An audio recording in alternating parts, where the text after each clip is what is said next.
When Rachel returned to the table, Jake's attention immediately shifted back to her, but not in a way that excluded me from the conversation. Instead, he seemed to understand that accepting Rachel meant accepting me as an important part of her life. Over the following months, Jake became a regular presence in our circle. He joined us for some of our Sunday farmers market walks, though he was careful not to intrude on our tradition every week. He brought thoughtful gifts to dinner parties, remembered my birthday without prompting from Rachel, and even offered to help with a particularly challenging website design project I was struggling with, connecting me with a developer friend who saved me hours of frustration. Rachel was happier than I'd seen her in years. She smiled more, laughed more easily, and had a new confidence that seemed to radiate from her increased sense of being truly appreciated by someone who understood her value. Jake encouraged her ambitions at Morrison and Associates, celebrated her successes, and provided a sympathetic ear when workplace politics became particularly frustrating. Their relationship progressed at a pace that felt natural and healthy. They took weekend trips to the coast, explored Portland's restaurant scene together, and slowly began building the kind of shared experiences that form the foundation of lasting partnerships. Jake was patient with Rachel's initial guardedness, understanding that her caution came from past hurt rather than lack of interest in him. About 8 months into their relationship, Jake surprised Rachel with a weekend getaway to a bed and breakfast in Cannon Beach. I helped him plan some of the details, suggesting restaurants Rachel would love and activities that would appeal to her. When they returned, Rachel was practically floating with happiness. She showed me dozens of photos from their trip, her face glowing as she described long walks on the beach, intimate dinners, and meaningful conversations about their future together. That future became more concrete when Jake asked Rachel to move in with him after they'd been dating for a year. He'd found a larger apartment in the Hawthorne neighborhood, close to Rachel's favorite coffee shops and within walking distance of several galleries I enjoyed visiting.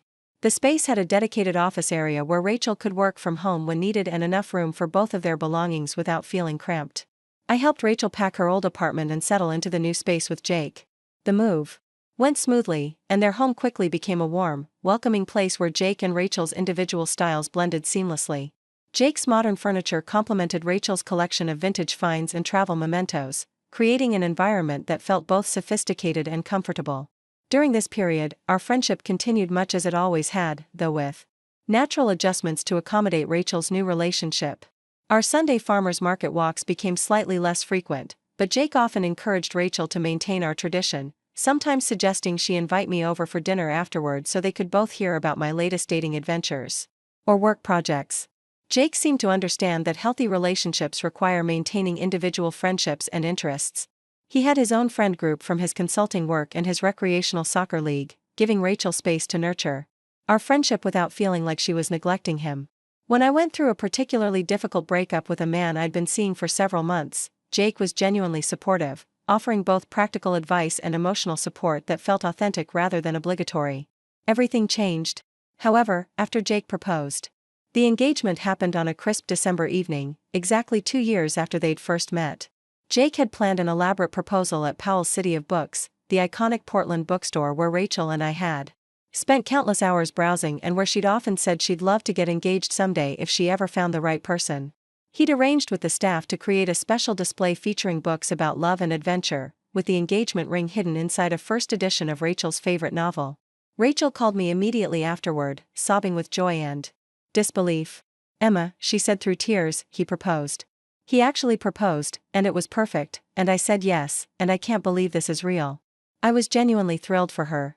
Rachel deserved this kind of happiness, and Jake had proven over 2 years that he was capable of loving her the way she deserved to be loved. We spent hours that night talking about wedding plans, discussing venues and color schemes and all the details that seemed simultaneously overwhelming and exciting. The engagement party Jake threw a month later was beautiful and tasteful, held at a small event space in Southeast Portland with carefully curated food and drinks that reflected both Rachel's and Jake's preferences. All of Rachel's friends and family attended, along with Jake's growing network of Portland connections. I gave a maid of honor speech that made Rachel cry happy tears, and Jake's best man from college flew in from San Diego to celebrate with them. But something began shifting after the engagement, so gradually that I didn't notice it at first. The changes started small. Rachel began canceling our Sunday farmers market walks more frequently, usually with apologetic texts explaining that Jake had planned surprise activities or that they needed to handle wedding planning tasks. When we did meet for our regular coffee dates, Rachel seemed distracted, often checking her phone or cutting our conversations short because Jake needed her input on something important. I initially attributed these changes to normal engagement excitement and the demands of wedding planning. Rachel had always been detail-oriented, and organizing a wedding while maintaining her demanding career at Morrison & Associates would naturally require adjustments to her social calendar. I tried to be understanding and supportive, offering to help with wedding tasks and being flexible about our plans. However, as weeks turned into months, I began noticing more concerning patterns. Rachel stopped initiating contact as frequently as she once had. Our traditional wine and movie nights became sporadic, often rescheduled at the last minute because of wedding-related obligations or Jake's needs. When we did spend time together, Rachel seemed anxious, frequently checking her phone and sometimes leaving abruptly if Jake called or texted. More troubling was the gradual change in Rachel's personality during our interactions. She'd always been confident and decisive, someone who knew her own mind and wasn't afraid to express her opinions. But increasingly, she seemed uncertain about things that had never bothered her before. She'd ask my opinion on restaurant choices, clothing decisions, or weekend activities with an anxiety that felt completely unlike the self-assured woman I'd known for 15 years. When I gently asked if everything was okay, Rachel would insist that she was just stressed about wedding planning and adjusting to engaged life. She'd smile and change the subject, but the smile never quite reached her eyes the way it used to. I began to worry that the pressure of planning a wedding while maintaining her career was taking a toll on her mental health. But whenever I suggested she might benefit from taking a break or asking for help, she'd become defensive and insist that she could handle everything. Jake's behavior during this period seemed supportive on the surface, but I started noticing subtle things that made me uncomfortable. I never imagined that standing alone in a cemetery parking lot, watching my best friend's fiancé drive away without me, would be the moment I discovered the most devastating betrayal of my life. What I thought was cruel abandonment turned out to be the key that unlocked a web of manipulation so twisted, it had been slowly destroying Rachel for months before that rainy November day when her car skidded off Highway 26. Before we jump back in, tell us where you're tuning in from, and if this story touches you, make sure you're subscribed, because tomorrow, I've saved something extra special for you. My name is Emma Collins, and until 6 months ago, I thought I understood friendship, loyalty, and love. I was 32, living in a cozy one-bedroom apartment in Portland's Pearl District, making a decent living as a freelance graphic designer. My life wasn't glamorous, but it was mine. I had my morning coffee ritual at the corner bakery, weekend hiking trips to Mount Hood, and most importantly, I had Rachel Thompson, the sister I never had by blood but chose through 15 years of unshakable friendship. Rachel and I met during our sophomore year at Portland State University in a cramped computer lab at 2 in the morning, both of us frantically trying to finish projects that were due the next day. She was majoring in marketing while I struggled through my graphic design coursework, and somehow between sharing stale vending machine cookies and complaining about our professors, we discovered we were both from small Oregon towns, both the first in our families to attend college, and both absolutely terrible at time management. From that night forward, we were inseparable. We studied together, traveled together, celebrated each other's successes, and held each other through heartbreaks. When Rachel landed her dream job at Morrison & Associates, a prestigious marketing firm downtown, I was the first person she called. When I finally built up enough clients to quit my soul-crushing corporate design job and go freelance, Rachel helped me move into my Pearl District apartment and brought champagne to Kristen, my new home office. We had traditions that felt sacred to us. Sunday morning farmers market walks followed by brunch at whichever new restaurant Rachel had discovered that week. Monthly wine and movie nights where we'd alternate between romantic comedies that made us cry and horror films that made us hide behind throw pillows. Annual camping trips to Crater Lake where we'd spend hours talking about our dreams, our fears, and everything in between under star-filled skies. Rachel was the kind of friend who remembered that I hated cilantro and always ordered accordingly. When we shared meals, she knew I got anxious before big client presentations and would text me encouragement at exactly the right moments. When my father had his heart attack 2 years ago, Rachel drove with me to Bend without hesitation, sat in hospital waiting rooms for hours, and somehow made terrible cafeteria coffee taste bearable just by being there. In return, I like to think I was the friend Rachel deserved. I listened when she vented about difficult clients at Morrison & Associates. I celebrated her promotions with the same enthusiasm I'd show for my own achievements. I helped her paint her Hawthorne neighborhood house the cheerful yellow she'd dreamed about for months, and I was genuinely thrilled when she finally felt financially stable enough to buy a place of her own. Rachel had always been cautious about relationships. She'd been hurt before by men who didn't appreciate her kindness, her intelligence, or her unwavering loyalty to the people she cared about. She dated occasionally, but nothing serious ever developed. She used to joke that she was married to her career and I was her work wife, and honestly, we were both content with that arrangement. Then Jake Martinez entered our lives. I first met Jake on a drizzly Thursday evening in March, about 2.5 years ago. Rachel had texted me that afternoon asking if I wanted to join her for happy hour at Brew and Bean Cafe, our usual spot for catching up during the week. When I arrived, she was sitting at our favorite corner table, but she wasn't alone. A tall, dark-haired man in an expensive-looking navy blazer sat across from her, leaning forward with the kind of focused attention that suggested he was completely captivated by whatever Rachel was saying. Rachel's face lit up when she saw me approaching, and she gestured enthusiastically for me to join them. "Emma," she said, practically glowing with excitement, "I want you to meet Jake Martinez." "Jake, this is Emma, my best friend I've told you so much about." Jake stood to shake my hand, his grip firm and confident. His smile was warm and genuine, the kind that reached his eyes and made you feel like you were the most interesting person in the room. "It's wonderful to finally meet you, Emma," he said. "Rachel talks about you constantly. I was starting to think you might be imaginary." I liked him immediately, which surprised me. Rachel's previous boyfriends had often felt like they were competing with our friendship rather than embracing it. They'd make subtle comments about girls' nights or roll their eyes when Rachel would text me during dates. But Jake seemed different. He asked about my design work with genuine curiosity, laughed at my stories about difficult clients, and even suggested that I might be able to help with some marketing materials for his consulting business. Jake owned a small business consulting firm that helped struggling restaurants and retail shops improve their operations and marketing strategies.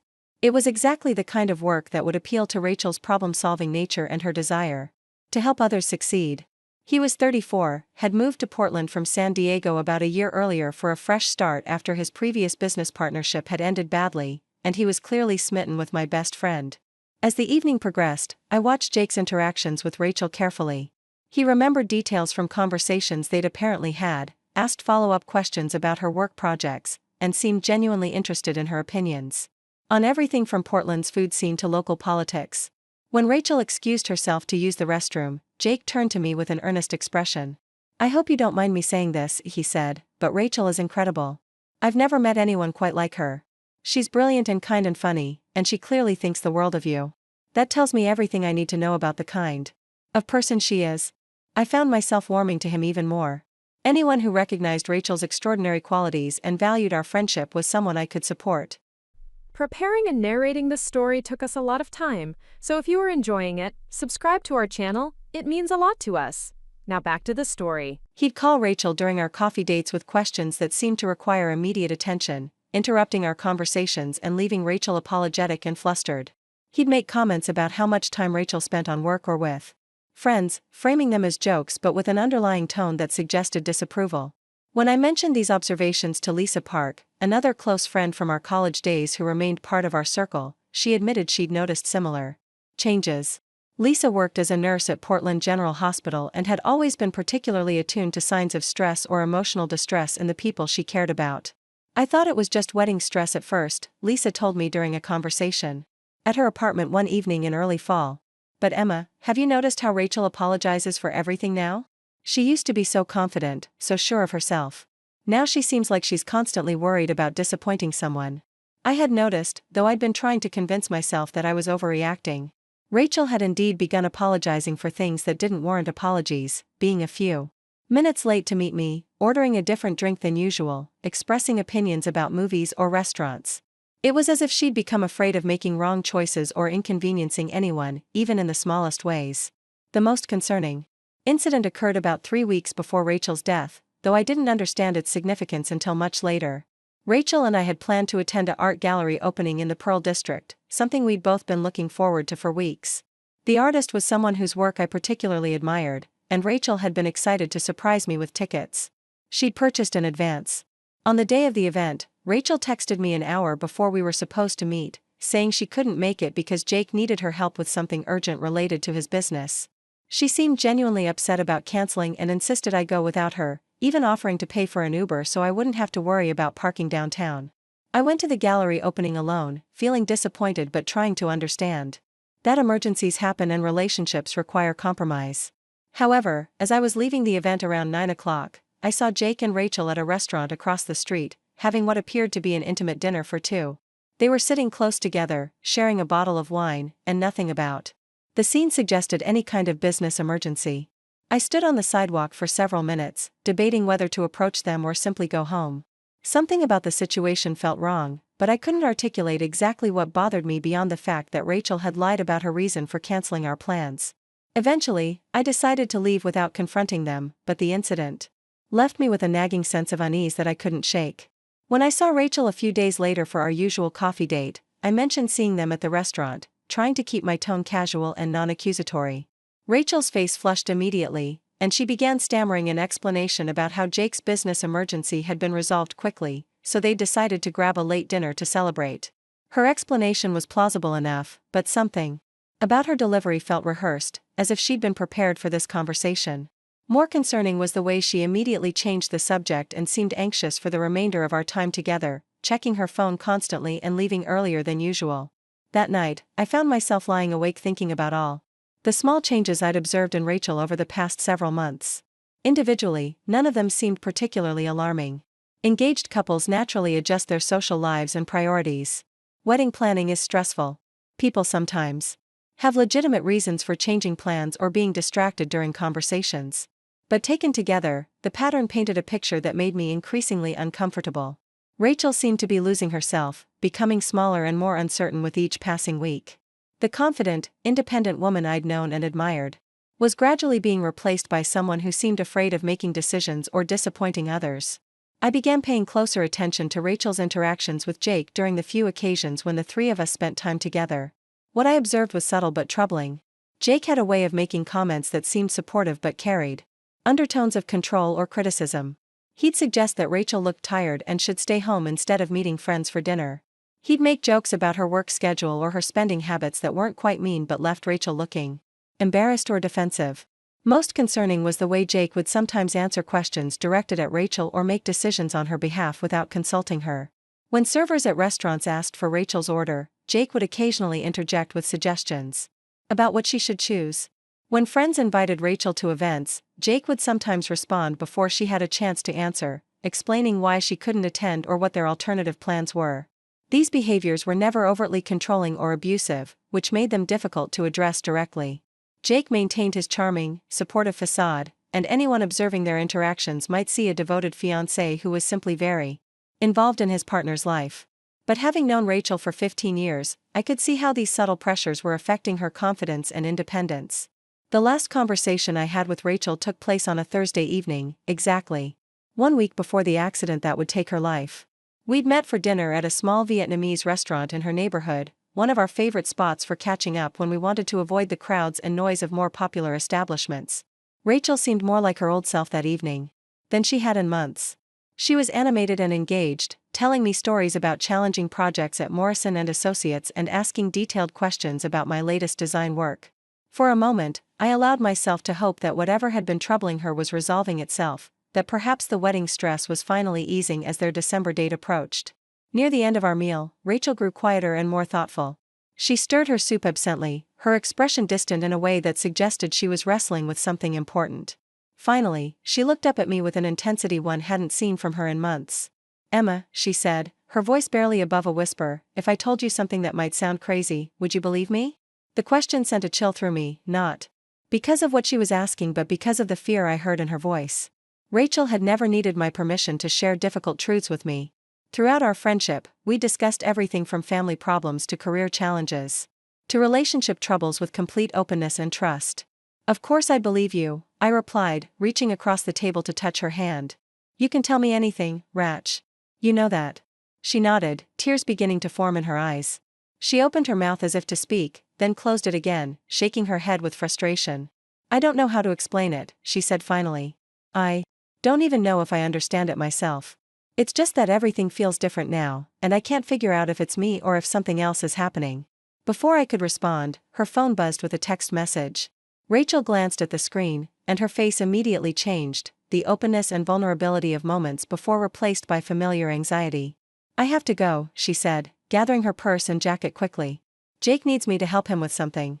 I watched her leave, knowing instinctively that whatever she'd been about to tell me was important, possibly crucial. I should have followed her.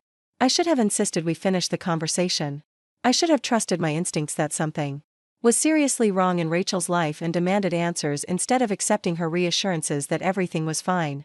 Instead, I paid the check and went home, planning to call Rachel the next day to continue our conversation. I never got the chance. The call came at 6:23 on a Friday morning, jolting me awake from deep sleep. Jake's voice on the other end of the line was raw with emotion, barely recognizable through his sobbing. "Emma," he said, and I knew immediately that something terrible had happened. "There's been an accident. Rachel's car went off the road last night on her way home from work. She didn't make it. She's gone." The world stopped making sense after that phone call. I remember sitting on the edge of my bed in my pajamas, staring at the rain streaking down my bedroom window, trying to process Jake's words. Rachel was gone. My best friend of 15 years, the person who knew me better than anyone else in the world, had died alone in her car on a dark stretch of Highway 26. The next few days passed in a blur of arrangements, phone calls, and the surreal experience of planning a funeral for someone who had been so vibrantly alive just days before. Jake took charge of most of the arrangements, which seemed natural given that he was Rachel's fiancé. He coordinated with the funeral home, selected flowers, and handled the logistics with an efficiency that I initially attributed to his business background and his way of coping with grief. Rachel's parents, who lived in a small coastal town 3 hours away, were devastated but seemed grateful that Jake was managing the details. They were simple people who had never dealt with anything like this before, and Jake's take-charge attitude provided them with a sense of stability during an impossible time. Her mother, Patricia, kept repeating how thankful she was that Rachel had found someone so devoted and capable. I threw myself into helping however I could, desperate for something productive to do with the crushing weight of my grief. I created a memory board with photos spanning our entire friendship, wrote Rachel's obituary based on notes Jake had started, and coordinated with her coworkers at Morrison and Associates to ensure they could attend the service. During this time, I noticed something that struck me as odd, though I was too consumed with my own grief to examine it closely. None of Rachel's other college friends seemed to know about the funeral arrangements. When I called Lisa Park to let her know about the service, she was shocked to learn that Rachel had died and confused about why she hadn't been contacted directly. Lisa had been part of our tight-knit group during college and had remained close with Rachel over the years, though not as close as Rachel and I were. She'd been at Rachel's engagement party and had always been included in major events and celebrations. It seemed strange that Jake wouldn't have thought to call her, but grief makes people forget important details, and I assumed it was simply an oversight. When I mentioned this to Jake, he looked genuinely apologetic and explained that he'd been so overwhelmed with arrangements that he'd only called the people whose numbers he had readily available in Rachel's phone. He asked me to reach out to anyone I thought should know, which I did, spending hours making difficult phone calls to people who deserved to hear about Rachel's death from someone who cared about her. The funeral was scheduled for the following Tuesday at Riverside Memorial Chapel, a modest but elegant funeral home in the suburbs about 40 minutes from downtown Portland. Jake had chosen the location because it was near the cemetery where Rachel would be buried, in a peaceful setting, surrounded by old oak trees that Rachel would have appreciated. On the morning of the funeral, I woke up feeling hollow and disconnected from reality.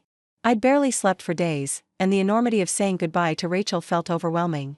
I put on the black dress I'd worn to my grandmother's funeral 2 years earlier, the only appropriate outfit I owned for such an occasion, and tried to apply makeup that would hide the evidence of constant crying. Jake had offered to pick me up on his way to the funeral, which I'd gratefully accepted. I didn't trust myself to drive in my emotional state, and the thought of arriving at Rachel's funeral alone felt unbearable. When he arrived at my apartment building at 9:30, he looked exhausted but composed, wearing a dark suit that made him appear older and more serious than usual. The drive to the funeral home was mostly silent.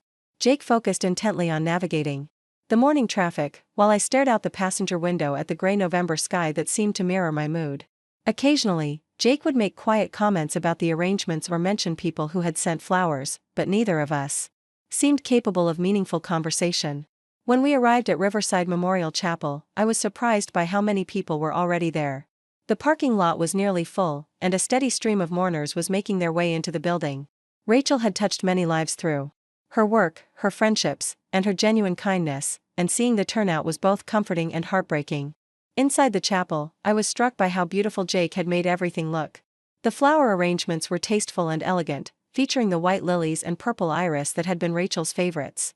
Photos of Rachel throughout her life were displayed on easels around the room, showing her evolution from a bright-eyed college student to a confident professional woman. I found myself studying these photos with new eyes, looking for signs of the changes I'd observed in recent months. The most recent pictures, taken during her engagement period, showed Rachel smiling and happy, but there was something different about her expression that I couldn't quite identify. The confidence and spontaneous joy that had characterized earlier photos seemed more measured, more careful. Jake had asked me to speak during the service, along with Rachel's boss from Morrison and Associates and her college roommate who had flown in from Seattle. I'd spent hours writing and rewriting my eulogy, trying to capture the essence of who Rachel had been and what our friendship had meant to me.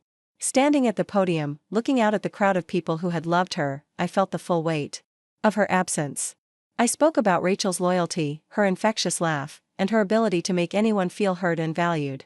I shared stories about our college adventures, our career struggles, and the way she could turn ordinary moments into cherished memories. I talked about her dreams for the future, her excitement about her upcoming wedding, and her profound capacity for love and friendship. As I delivered my eulogy, I noticed Jake sitting in the front row, tears streaming down his face. His grief appeared genuine and devastating, and I felt a wave of sympathy for him. He'd lost the woman he loved just months before their wedding, and I couldn't imagine how he was coping with such a profound loss. After the service, we moved to the cemetery for the burial. The November air was cold and damp, and a light drizzle had begun to fall as we gathered around Rachel's grave. The cemetery was older and more established than I'd expected, with mature trees and well-maintained grounds that provided a sense of peace and permanence. As the pastor spoke final words over Rachel's casket, I found myself thinking about all the conversations we'd never have, all the experiences we'd never share. I thought about the wedding she'd never have, the children she'd never raise, the decades of friendship that had been cut short by a moment of tragedy on a dark road. After the burial, people began returning to their cars to head to the reception Jake had organized at a nearby restaurant. I lingered by Rachel's grave, reluctant to leave her alone in this unfamiliar place. The reality of her death felt most concrete here, standing beside the fresh earth that covered her casket. Jake approached me as I stood there, his expression gentle and understanding. "I know this is hard, Emma," he said quietly. "She would have been grateful that you were here, that you spoke so beautifully about your friendship." I nodded, tears making it difficult to speak. Jake put his hand on my shoulder in a gesture of comfort, and we stood together in silence for several minutes. When I finally felt ready to leave, we walked back toward the parking lot together, both lost in our own thoughts. That's when everything changed. As we reached Jake's car, his phone rang. He glanced at the screen and his expression shifted immediately, becoming tense and focused in a way that seemed jarring given the circumstances. He answered the call with a sharp, professional tone that was completely different from the gentle voice he'd been using with me moments before. "Yes, this is Jake Martinez," he said, turning slightly away from me. "I've been expecting your call." I couldn't hear the other side of the conversation, but Jake's responses made it clear that this was some kind of business call. He spoke in clipped, efficient sentences about deadlines, contracts, and meetings, his grief apparently set aside for more pressing concerns. I stood beside his car in the drizzling rain, watching other funeral attendees load into their vehicles and drive away. The contrast between Jake's emotional devastation during the service and his sudden return to business mode felt disorienting, though I tried to rationalize it as his way of coping with loss. The call lasted nearly 10 minutes, during which time the cemetery had largely emptied of other mourners. I was getting cold and wet, but I didn't want to interrupt what seemed to be an important conversation. When Jake finally ended the call, he looked at me with an expression I couldn't quite read. "Emma," he said, his voice taking on a tone I'd never heard from him before, "I'm really sorry about this, but something urgent has come up with my business. I need to handle it immediately." I stared at him, confused about what he was suggesting. The reception at the restaurant was supposed to start in 30 minutes, and people would be expecting both of us to be there. More importantly, I was depending on him for transportation back to the city. "What about the reception?" I asked, rain beginning to soak through my dress. "People are expecting us to be there." Jake looked genuinely conflicted for a moment, but then his expression hardened with resolve. "You'll be fine," he said, already moving toward the driver's side of his car. "You can catch a ride with someone else or call an Uber. This business situation can't wait." Before I could fully process what was happening, Jake was in his car and driving away, leaving me standing alone in the cemetery parking lot in my funeral dress, 3 hours from home, with no transportation and no way to get to the reception. I watched his taillights disappear down the winding cemetery road, feeling a mixture of shock, hurt, and growing anger. This was Rachel's funeral. These were Rachel's friends and family members who had come to honor her memory and support each other in grief. Jake's abandonment felt not just personally cruel but deeply disrespectful to Rachel's memory. The parking lot was now completely empty except for my own shadow stretching across the wet pavement. The silence was profound, broken only by the sound of rain on leaves and the distant hum of traffic from the main road. I felt more alone than I had since receiving the news of Rachel's death. I pulled out my phone to call an Uber, but discovered that the cemetery was too remote to get reliable cell service. The few bars I could manage to connect to showed that ride-sharing services weren't operating in this area, and the estimated wait time for a taxi was over 2 hours. My first instinct was to call Lisa Park, who I knew had attended the funeral. But when I tried her number, it went straight to voicemail. I tried several other friends who had been at the service, but either couldn't reach them or learned they had already left for the reception and were too far away to return for me. As I stood there in the increasingly heavy rain, trying to figure out how to get home, I felt something shift inside me. The hurt and shock of Jake's abandonment was transforming into something harder and more focused. This wasn't just about leaving me stranded, though that was cruel enough. This was about his complete disregard for Rachel's memory and the people who had loved her.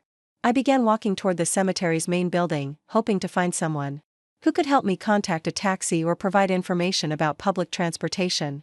The building appeared to be closed for the day, but I noticed a maintenance worker near the equipment shed who directed me to a small office where the cemetery manager was still working. The manager, an older woman named Helen, was sympathetic to my situation and allowed me to use the office phone to call for a taxi. While we waited for the cab to arrive, she offered me coffee and a chance to sit in the warm, dry office. Her kindness was a stark contrast to Jake's callous abandonment, and I found myself explaining the situation to her. Helen listened with the patient attention of someone who had undoubtedly heard many stories of grief and family dysfunction over the years. When I finished describing what had happened, she shook her head with obvious disapproval. In 30 years of working here, she said, I've never seen anyone leave a family member stranded like that. Especially not on the day of a funeral. That young man has some serious priority problems. Her words validated my growing sense that Jake's behavior was not just inconsiderate but fundamentally wrong. As I sat in that warm office, waiting for my taxi and processing the events of the day, I began to think more critically about Jake's actions and attitudes over the past several months. The business call that had been so urgent it couldn't wait until after Rachel's reception seemed suspicious in retrospect. Who conducts business on the day of their fiancé's funeral? What kind of emergency could be so pressing that it justified abandoning grieving friends and family members? I began to remember other instances where Jake's priorities had seemed questionable. The night Rachel had cancelled our gallery plans because of his supposed business emergency, only for me to see them having a romantic dinner. The way he would interrupt our conversations with calls that required Rachel's immediate attention. His tendency to make decisions for Rachel without consulting her. The taxi ride back to Portland gave me nearly 3 hours to think, and the more I reflected on Jake's behavior patterns, the more uncomfortable I became. I'd attributed many of his controlling tendencies to normal relationship dynamics or personality quirks, but viewed through the lens of his cruel abandonment, they took on a more sinister cast. By the time the taxi dropped me off at my apartment building, I was exhausted, emotionally drained, and deeply angry. The day that should have been about honoring Rachel's memory and supporting each other through grief had instead revealed something troubling about the man Rachel had been planning to marry. I changed out of my wet funeral clothes and made myself a cup of tea, sitting in my living room and trying to process everything that had happened. The rain continued to fall outside my windows, matching the gray mood that had settled over me. That's when I decided to call David Chen. David was Rachel's younger brother by 3 years, and someone I'd known peripherally through family gatherings and holiday celebrations over the years. He worked in cybersecurity for a tech company in Seattle and had always struck me as thoughtful and analytical. More importantly, he had loved Rachel deeply and shared my confusion about some of the changes in her behavior during her engagement. David had attended the funeral but had left early to catch a flight back to Seattle for work obligations. I wasn't sure if he'd heard about Jake's abandonment, but I felt like he deserved to know what had happened. When David answered his phone, I could hear airport announcements in the background. He was clearly between flights, but when I explained what had happened at the cemetery, his response was immediate and intense. He left you where? David's voice carried a mixture of disbelief and fury. At the cemetery? After Rachel's funeral? I recounted the entire incident, from Jake's business call to his casual dismissal of my transportation needs to his departure from the reception. David listened in silence, and I could sense his anger building with each detail. Emma, David said when I finished, there's something I need to tell you. I've been worried about Rachel for months, but I didn't know how to bring it up because it seemed like such a vague concern. His words sent a chill through me. David continued, his voice lower and more serious than I'd ever heard it. Rachel used to call me every week, just to check in and talk about whatever was going on in her life. We weren't super close day to day, but we had this regular connection that we'd maintained since college. About 6 months ago, those calls stopped happening. I felt my breath catch. David was describing the same pattern I'd noticed in my own relationship with Rachel, the gradual withdrawal and cancellation of long-standing traditions. When I would call her, David continued, she'd always seem rushed. Or distracted. She'd say she was busy with wedding planning or work, but something about her voice was different. She sounded anxious in a way that wasn't like her. David paused, and I could hear the background noise of the airport around him. Finally, he spoke again, his voice heavy with regret. The last time I talked to her, about 2 weeks before the accident, she started to tell me something about Jake. She said she'd discovered something that was bothering her, but before she could explain what it was, the call got interrupted. She said she'd call me back to finish the conversation, but she never did. The revelation hit me like a physical blow. Rachel had been trying to tell both of us something important about Jake in the weeks before her death. She'd attempted to confide in me at the Vietnamese restaurant, and she'd tried to share concerns with David during their phone call. In both cases, she'd been interrupted before she could reveal whatever was troubling her. David's flight was boarding, but before he hung up, he made me promise to stay in touch about anything else I discovered about Jake's behavior. He also mentioned that he'd been thinking about going through Rachel's personal belongings to help her parents sort through everything, and he suggested that we coordinate our efforts. After ending the call with David, I sat in my apartment feeling a mixture of validation and growing dread. My instincts about Jake's controlling behavior hadn't been paranoid overreaction. Rachel's own brother had noticed similar concerning patterns, and Rachel herself had apparently discovered something about Jake that had worried her enough to reach out to both of us. The question that tormented me as I tried to fall asleep that night was what Rachel had discovered about Jake, and whether that knowledge had somehow contributed to her death. The official report indicated that her car had skidded off the road during a rainstorm, but I found myself wondering about the circumstances that had led to her being on that particular stretch of highway at that particular time. Over the next few days, I couldn't shake the feeling that I owed it to Rachel to understand what had been happening in her life during those final months. Jake's behavior at the funeral had revealed a callousness that seemed incompatible with the grief-stricken fiancé he'd appeared to be, and I was beginning to suspect that there was much more to discover about his true character. I began to pay attention to details I'd previously overlooked, thinking back through conversations and interactions with new eyes. I started making notes about timeline discrepancies, behavioral changes in Rachel, and Jake's patterns of control and manipulation. What emerged was a picture of a man who had systematically isolated Rachel from her support systems while maintaining a facade of being the perfect, devoted partner. The question was whether I could prove it, and more importantly, whether understanding the truth about Jake could somehow honor Rachel's memory and protect other potential victims from his manipulation. The investigation that would consume the next several months of my life began that night, born from grief, anger, and the growing certainty that Rachel's death had robbed her of the chance to expose whatever she'd discovered about the man she'd been planning to marry. The breakthrough came 3 weeks after the funeral, when David Chin called me from Seattle with news that would change everything I thought I knew about Rachel's final months. He'd been going through Rachel's belongings at her parents' request, helping them decide what to keep, what to donate, and what to pack away for safekeeping. What he discovered in Rachel's home office would unravel the carefully constructed facade Jake had maintained for over 2 years. I was at my desk, working on a logo design for a new restaurant client, when my phone rang that Tuesday afternoon. David's voice was tight with controlled anger, and I could hear papers rustling in the background as he spoke. "Emma," he said without preamble, "I'm at Rachel's house going through her things, and I found something you need to see. Can you come over right now?" The urgency in his voice made my stomach clench with anxiety. David had driven down from Seattle that morning to spend the day sorting through Rachel's personal papers and belongings, a task that Jake had said he was too emotionally devastated to handle himself. At the time, Jake's reluctance had seemed understandable, even touching evidence of how deeply Rachel's death had affected him. "I'm on my way," I told David, already saving my work and reaching for my car keys. "What did you find?" "I'd rather show you in person," David replied. "But Emma, I think Rachel was trying to build a case against Jake. There are documents here, printed emails, even what looks like a timeline of incidents. I think she knew something was seriously wrong." The drive to Rachel's house in the Hawthorne neighborhood took 20 minutes, but it felt like hours. My mind raced with possibilities, trying to imagine what kind of evidence Rachel might have been collecting and why she felt the need to document Jake's behavior.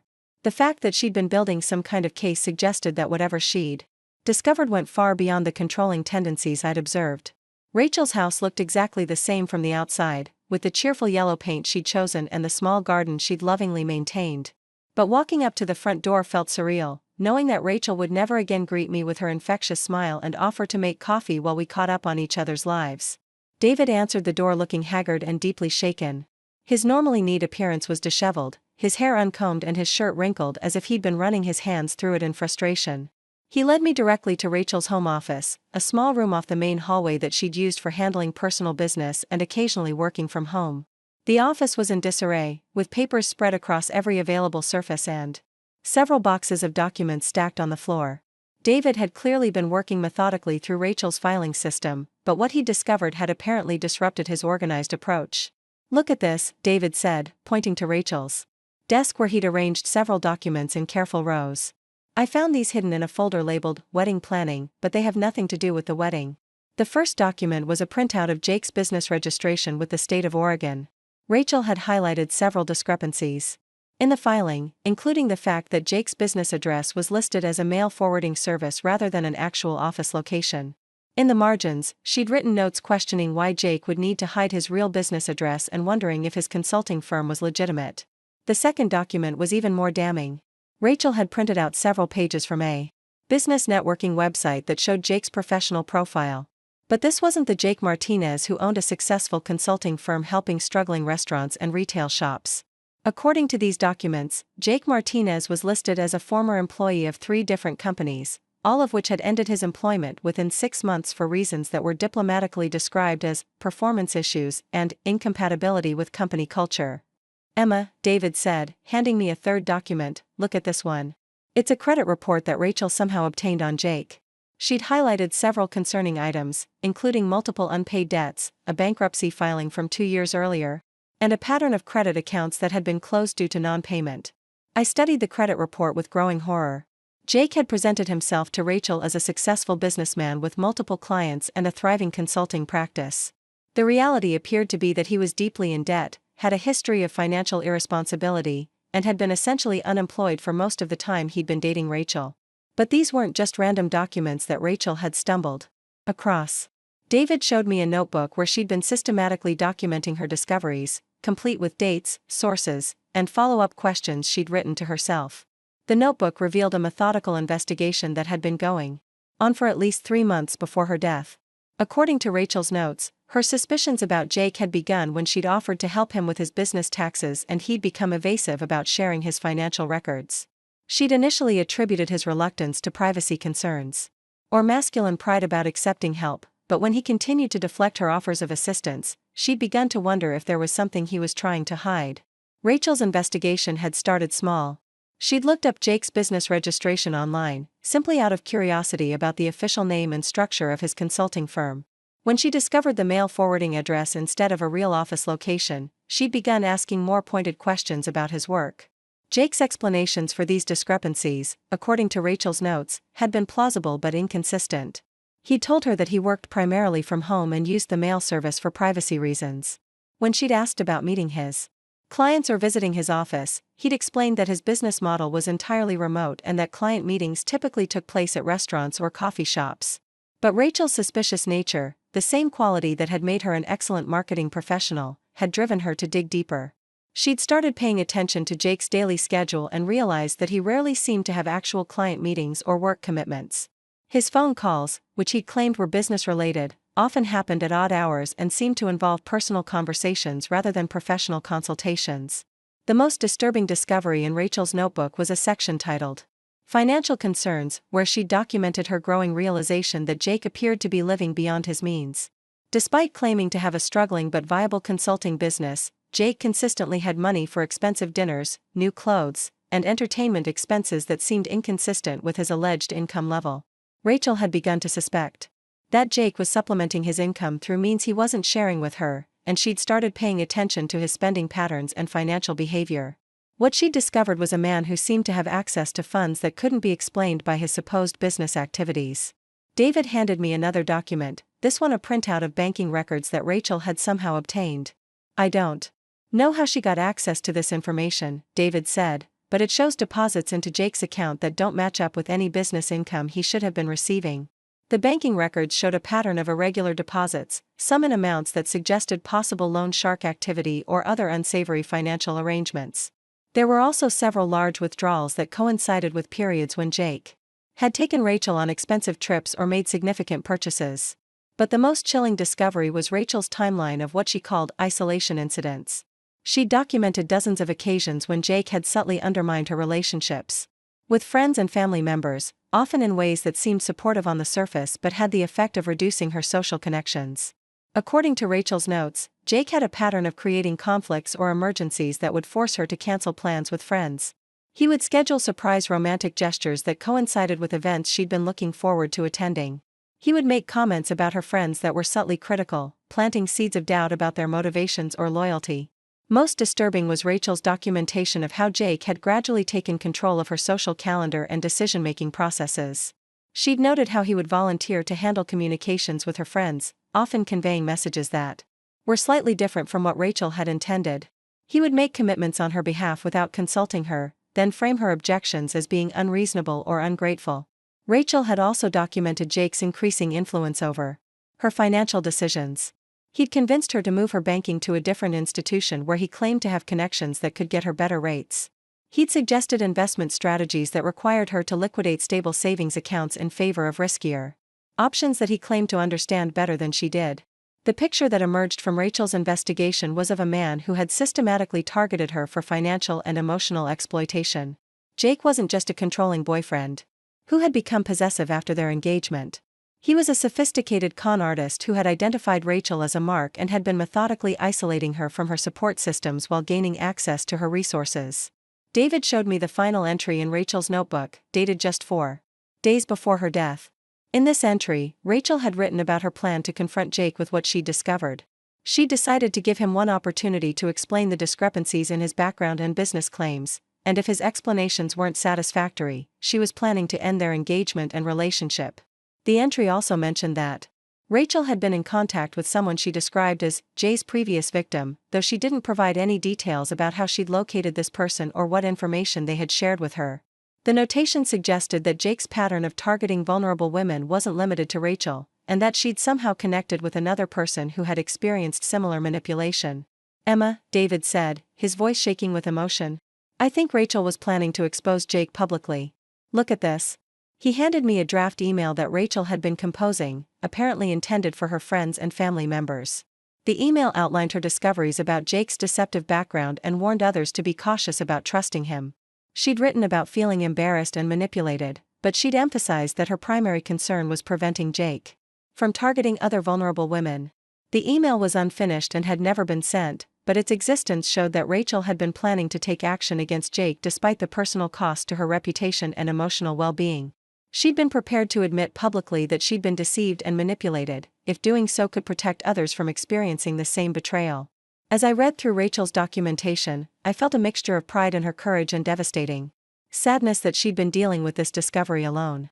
Rachel had been building a case against Jake with the same methodical thoroughness she'd applied to her marketing campaigns, gathering evidence and planning her strategy for maximum impact. But something had prevented her from following through with her plan. The timeline suggested that Rachel had been planning to confront Jake during the week that she died, which raised troubling questions about whether her death had been the tragic accident it appeared to be. David voiced the concern that was growing in both our minds. Emma, he said quietly, what if Rachel's death wasn't an accident? What if Jake somehow found out about her investigation and took action to stop her from exposing him? The possibility was too horrible to contemplate, but it couldn't be ignored given what we'd discovered about Jake's character and the timing of Rachel's death. I thought about the conversation Rachel had tried to have with me at the Vietnamese restaurant, her fear and uncertainty as she'd struggled to find words for whatever she'd been discovering about Jake. We need to take this to the police, I said. But David shook his head with frustration. I already called them, he replied. I spoke with Detective Maria Santos, who handled the accident investigation. She said that without evidence of foul play, Rachel's death remains classified as an accident caused by poor weather conditions. These documents prove that Jake was lying about his background, but they don't prove that he had anything to do with Rachel's death. Detective Santos had apparently been polite but clear that the evidence we'd discovered, while concerning from a personal relationship standpoint, didn't meet the threshold for reopening Rachel's case. The accident investigation had found no signs of mechanical tampering with Rachel's car, no evidence that she'd been forced off the road by another vehicle, and no indication that her death had been anything other than a tragic loss of control during hazardous driving conditions. But David had made a suggestion that would ultimately lead to our most significant breakthrough. He'd asked Detective Santos about the procedure for investigating possible fraud or identity theft charges against Jake, based on the financial deceptions Rachel had uncovered.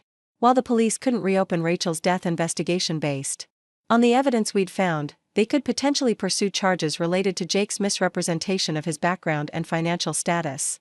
Detective Santos had provided David with contact information for the Oregon Department of Justice's Consumer Protection Division, which handled cases involving financial fraud and deceptive business practices. She'd also suggested that we might want to contact other potential victims of Jake's deception, if we could locate them. That suggestion sparked an idea that would consume the next several weeks of my life. If Rachel had somehow located one of Jake's previous victims, then there might be others who had experienced similar manipulation. Jake's pattern of behavior seemed too sophisticated and systematic to have developed with Rachel as his first target. I decided to start my investigation with Jake's previous location in San Diego, where he claimed to have lived before moving to Portland. If Jake had been targeting vulnerable women there as well, there might be police reports, civil court records, or other documentation that could help establish a pattern of deceptive behavior. David agreed to coordinate the legal aspects of our investigation while I focused on tracking down Jake's history and potential previous victims. We both understood that we were essentially conducting a private investigation into a man who had clearly demonstrated a willingness to lie and manipulate for personal gain, which meant we needed to be careful about our safety and legal exposure. That evening, I began my research into Jake Martinez's background in San Diego. Using the business networking profiles Rachel had discovered, I was able to piece together a timeline of Jake's employment history and previous addresses. What I found was a pattern of short-term jobs, frequent relocations, and what appeared to be a systematic effort to reinvent himself every 18 to 24 months. The most promising lead came from a business registration I found for a consulting firm Jake had apparently operated in San Diego under a slightly different name. The business had been dissolved after only 8 months, with filings that indicated inability to meet financial obligations as the reason for closure. More interesting was a small news article I found in the San Diego Tribune's business section, reporting on a lawsuit filed against Jake's consulting firm by a local restaurant owner who claimed that Jake had misrepresented his credentials and had provided advice that had nearly resulted in the restaurant's bankruptcy. The lawsuit had apparently been settled out of court, but the article mentioned that the restaurant owner, Maria Gonzalez, had accused Jake of targeting her business during a vulnerable period following her husband's death.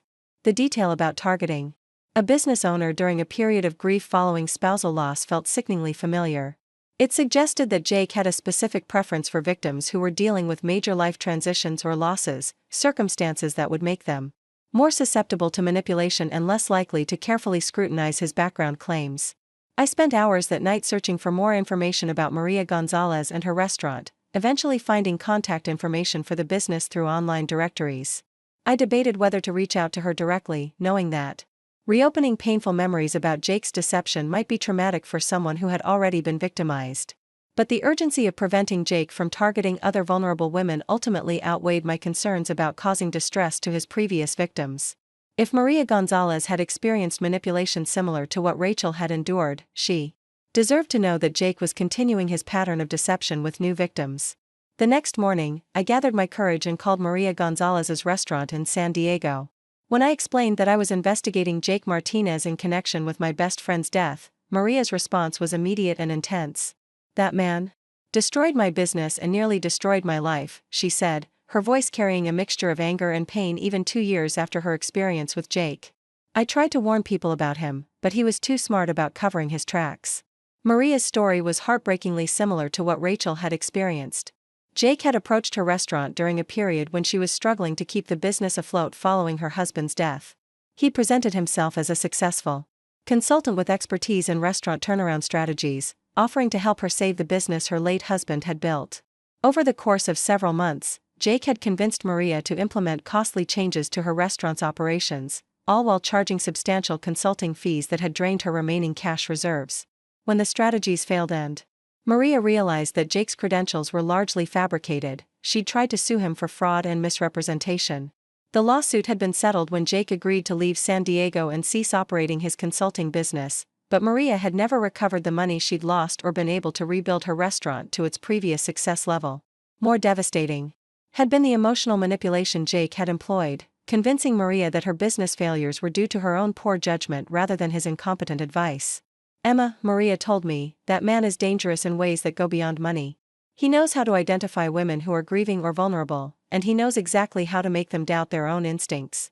By the time I realized what he was doing, I'd lost not just my business but my confidence in my ability to make good decisions.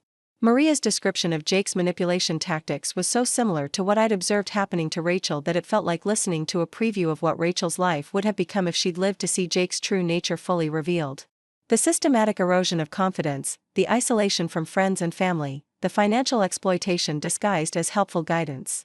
Most chilling was Maria's revelation that Jake had apparently researched her background extensively before approaching her, knowing details about her husband's death, her financial situation, and her emotional vulnerabilities that he couldn't have learned through casual conversation. His targeting of her hadn't been opportunistic but deliberately calculated. Maria also confirmed my suspicion that Jake had been operating under multiple identities. In San Diego, he'd used the name Jake Martinez Rodriguez and had claimed to be a certified business consultant with a master's degree in business administration. When Maria had tried to verify his credentials after their business relationship soured, she discovered that both the university degree and the professional certification were fabricated. The conversation with Maria convinced me that Jake represented a genuine threat to other potential victims and that Rachel's investigation into his background had been both necessary and dangerous. If Jake had been willing to relocate from San Diego to Portland to escape the consequences of his actions there, he would likely be willing to take even more drastic steps to protect himself from exposure in Portland. That realization made me acutely aware of my own safety as I continued investigating Jake's background. If he had somehow discovered Rachel's investigation and had taken action to silence her, then my own research into his activities could potentially put me at risk as well. But the alternative of allowing Jake to continue targeting vulnerable women was unacceptable. Rachel had died before she could complete her mission of exposing Jake's true nature, and I felt a responsibility to honor her memory by finishing what she'd started. Over the next several days, I worked with David to compile all of Rachel's documentation along with the additional information I'd gathered about Jake's activities in San Diego. We prepared a comprehensive package of evidence that we planned to present to both law enforcement and consumer protection agencies, hoping that the pattern of deception across multiple states would be sufficient to trigger a formal investigation. But as we prepared to take legal action against Jake, I realized that we needed to be prepared for the possibility that he would retaliate against our efforts to expose him. Jake had already demonstrated a willingness to abandon me at Rachel's funeral when his interests conflicted with basic human decency. If he felt threatened by our investigation, there was no telling how far he might be willing to go to protect himself. The question that kept me awake at night was whether Jake had somehow discovered Rachel's investigation before her death, and whether her accident had been as random as it appeared. The timing of her death, just days before she'd planned to confront him with her evidence, seemed too convenient to be entirely coincidental. As I prepared for the confrontation that I knew was inevitable, I found myself thinking about Rachel's courage in investigating Jake despite the personal cost to her emotional well-being. She'd been willing to admit publicly that she'd been deceived and manipulated if doing so could protect others from experiencing the same betrayal. I was determined to honor that courage by ensuring that Jake's pattern of exploitation was finally exposed, regardless of the personal risks involved in pursuing the truth. The confrontation I'd been preparing for came sooner than expected, and in a way that caught me completely off guard. I was at Brew and Bean Cafe on a rainy Thursday morning, meeting with Tom Wilson from Rachel's office at Morrison & Associates, when Jake walked through the door like he owned the place. Tom had been Rachel's closest colleague and had agreed to meet with me after David reached out to him about our investigation. As the senior marketing director, Tom had worked closely with Rachel on several major campaigns and had noticed the same behavioral changes in her during the months before her death that David and I had observed. Tom was in his mid-40s, a soft-spoken man with graying temples who had genuinely cared about Rachel as both a colleague and a friend. He'd been devastated by her death and was eager to help us understand what had been happening in her life during those final months. We'd been talking for about 20 minutes when Tom suddenly stopped mid-sentence, his face draining of color as he stared over my shoulder toward the cafe entrance. I turned to see Jake Martinez standing just inside the doorway, scanning the room with the predatory intensity of someone hunting for specific prey. Our eyes met across the crowded cafe, and Jake's expression shifted from casual scanning to focused recognition. He smiled, but it wasn't the warm, charming smile I remembered from our early interactions. This smile was cold and calculating, the expression of someone who had been caught but wasn't particularly concerned about the consequences. Jake approached our table with confident strides, ignoring the obvious discomfort on Tom's face and the tension that had immediately filled the air around us. He pulled out an empty chair and sat down without invitation, his movements deliberate and territorial. Emma, he said, his voice carrying a false warmth that made my skin crawl. What a pleasant surprise running into you here. And Tom, good to see you again. Tom mumbled an uncomfortable greeting, clearly recognizing that something significant was happening but uncertain about the dynamics at play. I realized that Jake's appearance at this specific cafe at this exact moment couldn't be coincidental. He'd either been following me or had somehow learned about my meeting with Tom. I hope you don't mind me joining you, Jake continued, settling back in his chair as if he belonged there. I was just thinking about Rachel, wondering how her friends are coping with everything. Grief can make people do strange things sometimes, can't it, Emma? The implied threat in his words was subtle but unmistakable. Jake was letting me know that he was aware of my investigation and that he considered my actions to be the behavior of someone not thinking clearly due to grief. It was a masterful manipulation, designed to make me question my own judgment while positioning himself as the reasonable, concerned party. Tom looked between Jake and me, clearly sensing the undercurrents of hostility but not understanding their source. He made polite conversation for a few minutes before excusing himself, claiming he had a client meeting to attend. I could see the relief on his face as he gathered his things and left the cafe, escaping a situation that had become inexplicably tense. Once Tom was gone, Jake's facade dropped completely. The charming smile disappeared, replaced by an expression of cold calculation that I'd never seen from him before. This was the real Jake Martinez, stripped of the persona he'd crafted to manipulate Rachel and everyone else who had known him. So, Jake said, leaning forward slightly, I hear you've been asking a lot of questions about me lately. Questions about my business, my background, my relationship with Rachel. I'm curious about what's driving this sudden interest in my personal affairs. I met his gaze steadily, refusing to be intimidated by his aggressive posture or threatening tone. People care about Rachel, I replied evenly. They want to understand what was happening in her life before she died. Jake's laugh was harsh and humorless. People care about Rachel, he repeated mockingly. Is that what you call spreading rumors and making accusations based on half-understood information? Because that's what I'm hearing you've been doing. The accusation stung because it contained just enough truth to be effective. I had been making inquiries about Jake's background, and some of those inquiries had involved sharing my concerns about his behavior with Rachel's friends and family members. But I wasn't spreading rumors, I was uncovering truth that Jake had worked hard to conceal. I'm not spreading rumors, I said firmly. I'm trying to understand why Rachel was so unhappy during the months before her death, and why she was building a case against you. Jake's eyes narrowed at the mention of Rachel's investigation. For the first time since he'd sat down, he looked genuinely surprised and concerned. The revelation that I knew about Rachel's documentation had clearly caught him off guard. Rachel wasn't building a case against me, he said, but his voice lacked the confidence it had carried moments before. Rachel was planning our wedding. She was excited about our future together. I pulled out my phone and showed Jake a photo I'd taken of one of Rachel's notebook entries, the one where she'd documented his pattern of isolation tactics and financial deceptions. Jake stared at the image for a long moment, his face cycling through a range of emotions from shock to anger to what looked like grudging respect. You went through her things, he said finally, his voice low and dangerous. You violated her privacy. And went through her personal belongings looking for something to use against me. The accusation was designed to make me feel guilty and defensive, but I refused to take the bait.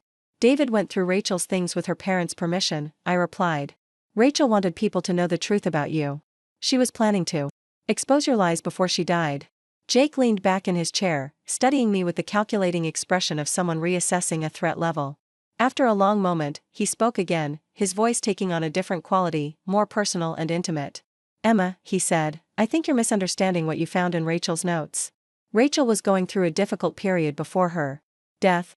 She was stressed about the wedding, anxious about combining our finances, worried about all the normal things that couples deal with when they're planning a future together. His tone was gentle and reasonable, the voice of someone trying to help a confused friend understand a complex situation.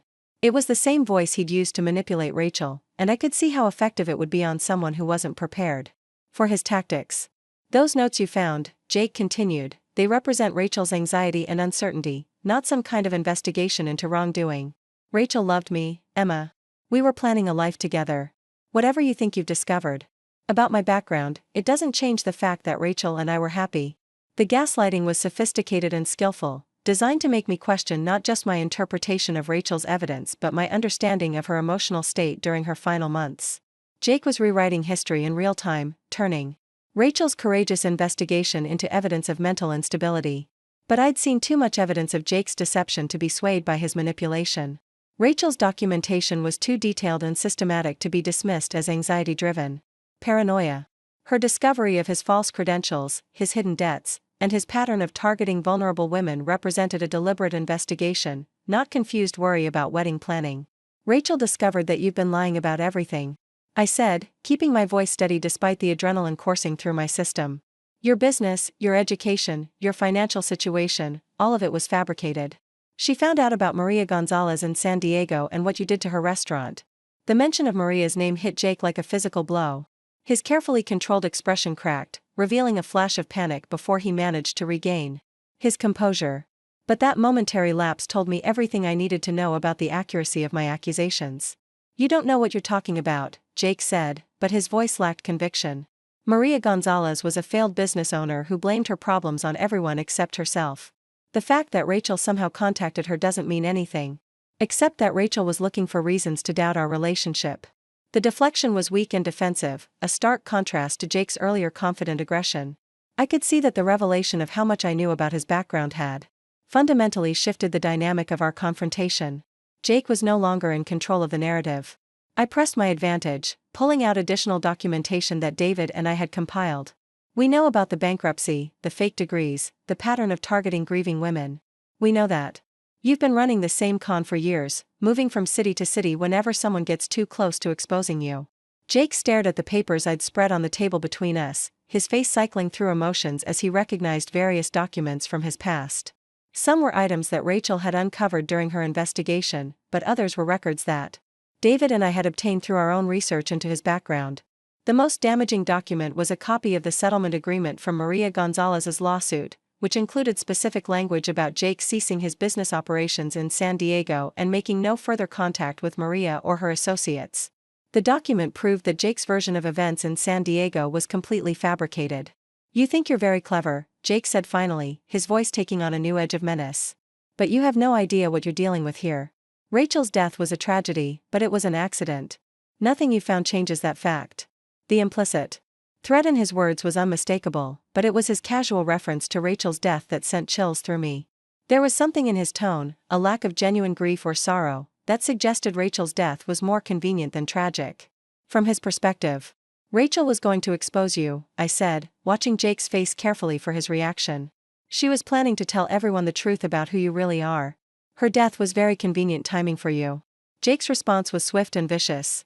Are you suggesting that I had something to do with Rachel's accident? He hissed, leaning forward aggressively. Because that's a very serious accusation, Emma. The kind of accusation that could have legal consequences for someone who can't prove what they're saying.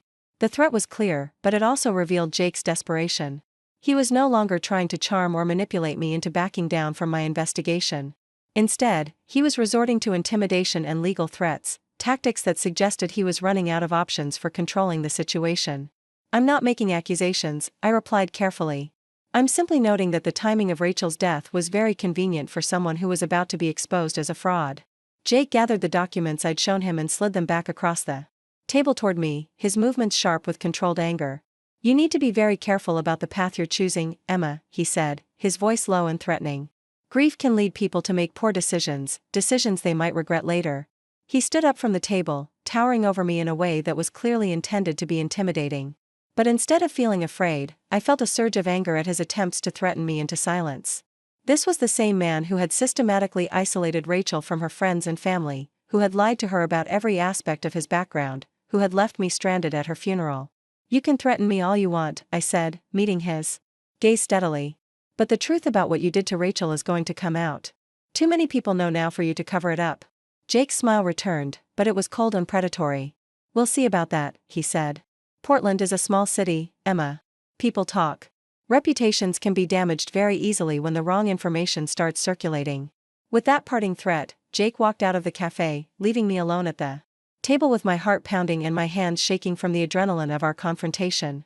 But despite his attempts to intimidate me, I felt a sense of triumph. Jake's aggressive reaction to my investigation proved that I was on the right track.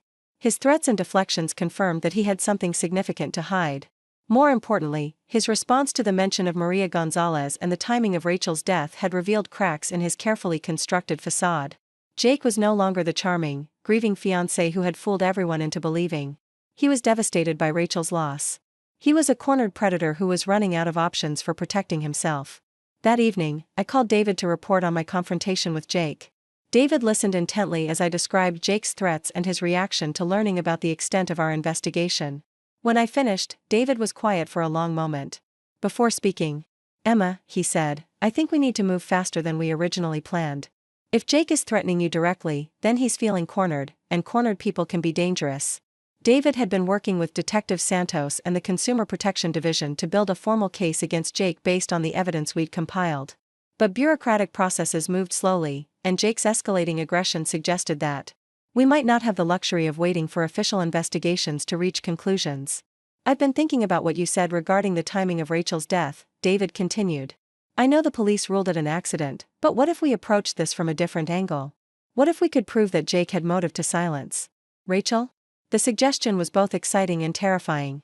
If we could establish that Jake had known about Rachel's investigation and had felt threatened by her plan to expose him, we might be able to convince authorities to take a closer look at the circumstances surrounding her death. But pursuing that line of investigation would also mean accepting the possibility that Rachel had been murdered, a reality that was almost too painful to contemplate. The thought that someone had deliberately taken Rachel's life was devastating. But it was also a possibility that we couldn't ignore given what we'd learned about Jake's character and methods. David had already been in contact with Tom Wilson about Rachel's behavior during her final weeks at Morrison and Associates. Tom had confirmed that Rachel had seemed distracted and anxious, but he'd also mentioned something that we hadn't known before. Rachel had asked Tom about the company's employee assistance program, specifically about resources for people dealing with personal safety concerns. The revelation that Rachel had been worried about her personal safety added a new dimension to our understanding of her final weeks. If Rachel had felt threatened by Jake's behavior, it suggested that her investigation into his background had progressed further than her written notes indicated. Tom had also mentioned that Rachel had been staying late at the office more frequently in the weeks before her death, claiming that she needed quiet time to work on projects without distractions at home.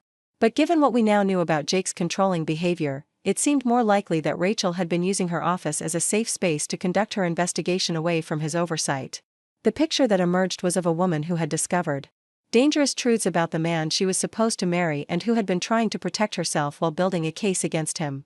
Rachel's caution and secrecy about her investigation suddenly made sense in the context of someone who was dealing with a potentially dangerous individual. Over the next few days, I found myself looking over my shoulder constantly, hyper-aware of my surroundings and suspicious of anyone who seemed to be paying too much attention to me. Jake's threats had been subtle but clear, and I knew that he was capable of escalating his tactics if he felt sufficiently threatened by my investigation. But I also felt more determined than ever to see the investigation through to its conclusion. Rachel had died before she could expose Jake's true nature, but her documentation and courage had provided the foundation for continuing her mission.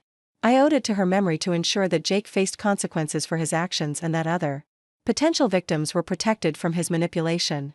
The breakthrough that would ultimately lead to Jake's downfall came from an unexpected source. Lisa Park, who had been following our investigation with growing concern for my safety, had been conducting her own research into Jake's background using resources available through her work at the hospital. As a nurse, Lisa had access to certain databases and professional networks that weren't available to the general public. She'd been using these resources to verify Jake's claims about his educational background and professional credentials, building on the foundation that Rachel had established with her initial discoveries. What Lisa found was even more damaging than what Rachel had uncovered. Jake hadn't just fabricated his business credentials and financial status. He'd also been operating under multiple identities, using variations of his name and completely different background stories depending on his target audience and objectives. Lisa had discovered records showing that Jake had been investigated by authorities in 3 different states for various forms of fraud and identity theft. While he'd never been formally charged due to lack of evidence and the reluctance of victims to testify, the pattern of accusations was clear and consistent. More importantly, Lisa had found evidence that Jake was currently under investigation by federal authorities for possible involvement in a larger identity theft ring. The investigation was ongoing and confidential, but the mere existence of federal interest in Jake's activities suggested that our local concerns about his behavior were part of a much larger pattern of criminal activity.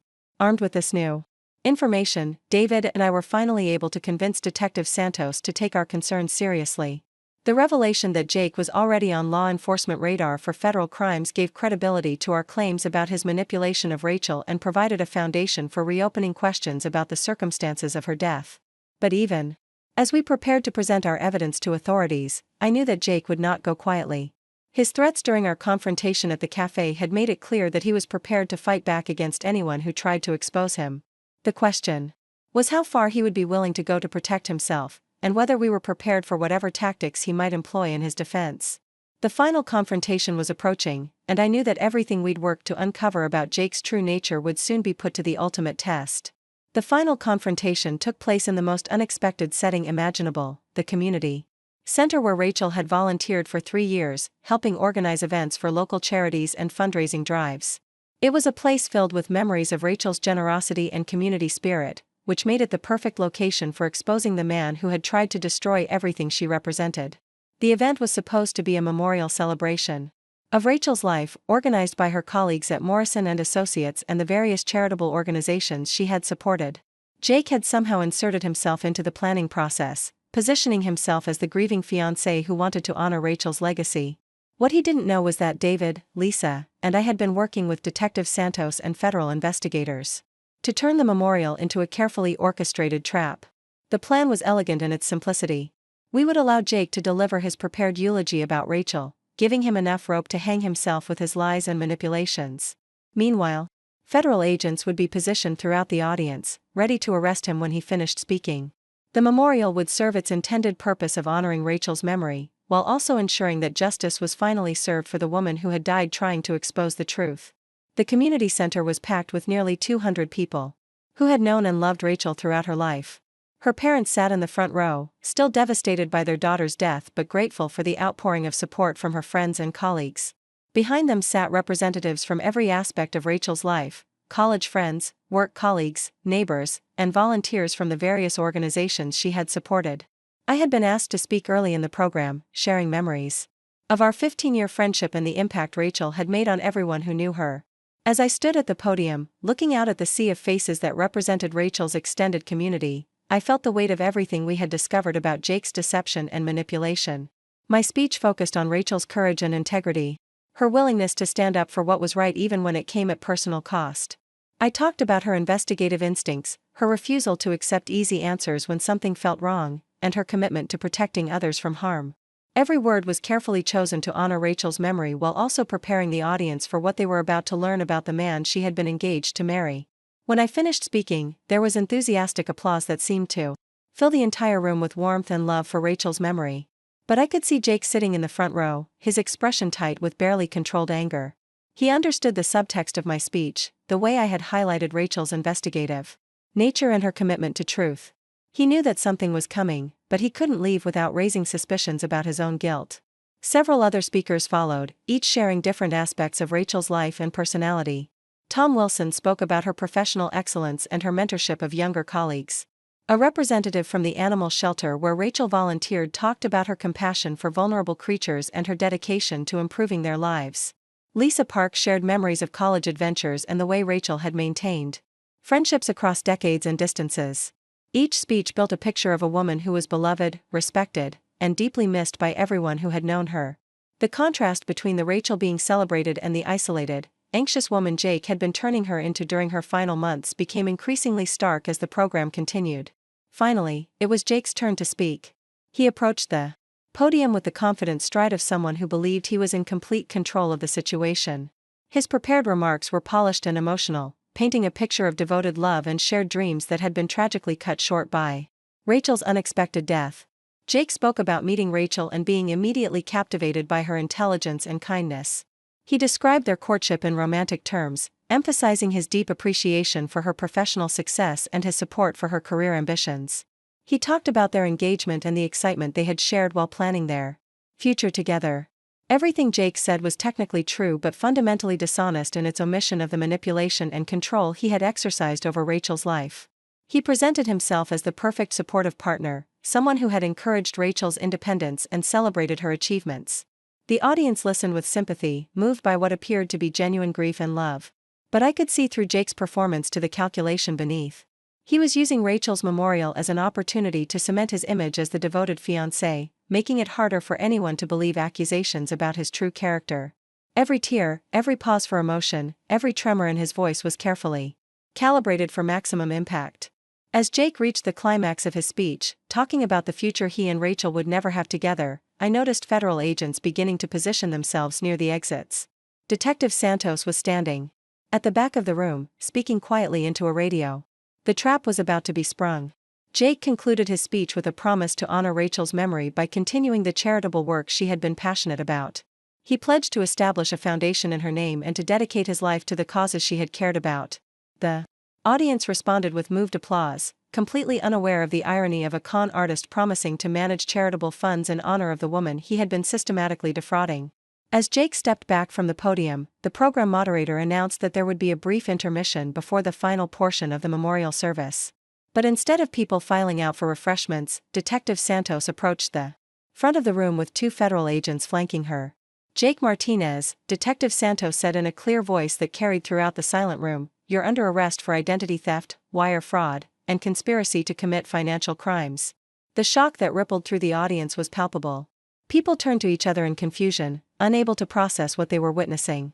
Jake's carefully maintained composure cracked completely, his face cycling through disbelief, anger, and desperate calculation as he realized that his carefully constructed world was collapsing around him.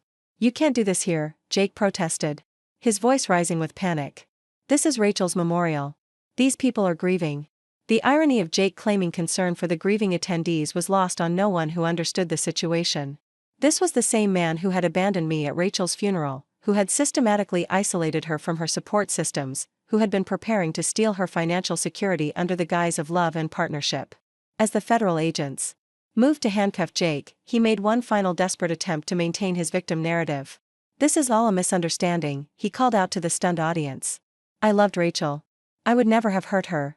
These people are making false accusations because they can't accept that she's gone." But his protests fell on deaf ears. The evidence against Jake was overwhelming, and his dramatic arrest at Rachel's memorial only served to highlight the calculated cruelty of his character. Anyone who still harbored doubts about his true nature was forced to confront the reality of who he really was. Detective Santos addressed the audience briefly, explaining that Jake had been under federal investigation for multiple identity theft and fraud schemes spanning several states. She assured everyone that Rachel's death remained classified as an accident, but acknowledged that Jake's arrest meant that Rachel's family and friends could find some measure of justice for the deception and manipulation she had endured during her final months. As Jake was led away in handcuffs, shouting protests and accusations that no one believed, I felt a complex mixture of relief, satisfaction, and profound sadness. Justice was finally being served for the man who had targeted Rachel during her vulnerable period of adjustment to their relationship. But no amount of legal consequences could bring Rachel back or give her the chance to see Jake face accountability for his actions. The memorial service continued after Jake's arrest, but the atmosphere had fundamentally changed. What had begun as a celebration of Rachel's life had transformed into a moment of collective realization about how completely they had all been deceived by Jake's carefully constructed persona. People who had liked and trusted Jake were forced to confront their own vulnerability to manipulation and deception. In the weeks that followed Jake's arrest, the full scope of his criminal activities began to emerge through court filings and media reports. The federal investigation revealed that Jake had been operating identity theft schemes in multiple states, targeting vulnerable individuals who were dealing with major life transitions like death of a spouse, divorce, job loss, or serious illness. Rachel had been just one victim in a larger pattern of exploitation that had affected dozens of people across the country. Jake's method was always the same: research potential targets through social media and public records, identify their vulnerabilities and sources of financial assets, then approach them with fabricated credentials and a story designed to appeal to their specific needs and circumstances. The investigation also revealed that Jake had been working with a network of accomplices who helped him create false identities, forge documents, and launder money obtained through his various schemes. Rachel's death had actually been inconvenient for Jake's broader criminal operation because it had attracted attention to his activities in Portland just as federal investigators were closing in on his network. Perhaps most disturbing was the discovery that Jake had been systematically documenting his manipulation tactics and keeping detailed records of his victims' psychological profiles. Federal agents found notebooks filled with observations about how to exploit grief, loneliness, and financial anxiety for maximum criminal advantage. Rachel had been reduced to a case study in Jake's twisted research into human vulnerability. The revelation that Jake had been treating Rachel's emotions and trust as experimental data rather than genuine human connection added another layer of violation to his already extensive list of crimes. It explained his calculated approach to isolating her from friends and family, his systematic undermining of her confidence and decision-making abilities, and his precise timing of financial manipulation. During the trial preparation process, Maria Gonzalez from San Diego agreed to testify about her experiences with Jake, providing crucial evidence about his pattern of targeting grieving business owners. Her testimony helped establish that Jake's relationship with Rachel was part of a deliberate criminal strategy rather than a romance that had gone wrong. Other victims came forward as well, including a widow in Phoenix who had lost her entire retirement savings to one of Jake's investment schemes, and a divorced man in Denver who had been convinced to sign over his house deed as collateral for a business loan that never materialized. Each victim's story followed the same basic pattern: Jake identifying vulnerability, building trust through false credentials and emotional manipulation, then systematically extracting financial assets, while isolating victims from potential sources of help. The federal prosecutor handling Jake's case described it as one of the most sophisticated and cruel fraud schemes she had encountered in her career. Jake's willingness to exploit grief and emotional trauma for financial gain demonstrated a level of calculated cruelty that went beyond typical white-collar crime. Jake ultimately pled guilty to multiple federal charges in exchange for a reduced sentence, but he was still facing 25 years in federal prison. More importantly for Rachel's family and friends, his conviction meant that his pattern of victimizing vulnerable people had finally been stopped. The foundation that Jake had promised to establish in Rachel's name was actually created by her family and friends, but with proper oversight and genuine commitment to the causes Rachel had cared about. The foundation focused on financial literacy education for people dealing with major life transitions, helping potential victims recognize and avoid the kind of manipulation tactics that Jake had employed. David took a leadership role in the foundation, using his technology background to develop resources and educational materials that could help people protect themselves from financial predators. Lisa contributed her healthcare expertise to create programs specifically designed for people dealing with grief and loss, the population most vulnerable to the kind of exploitation Rachel had experienced. I found my own purpose in sharing Rachel's story and the warning signs of financial manipulation through speaking engagements and educational workshops.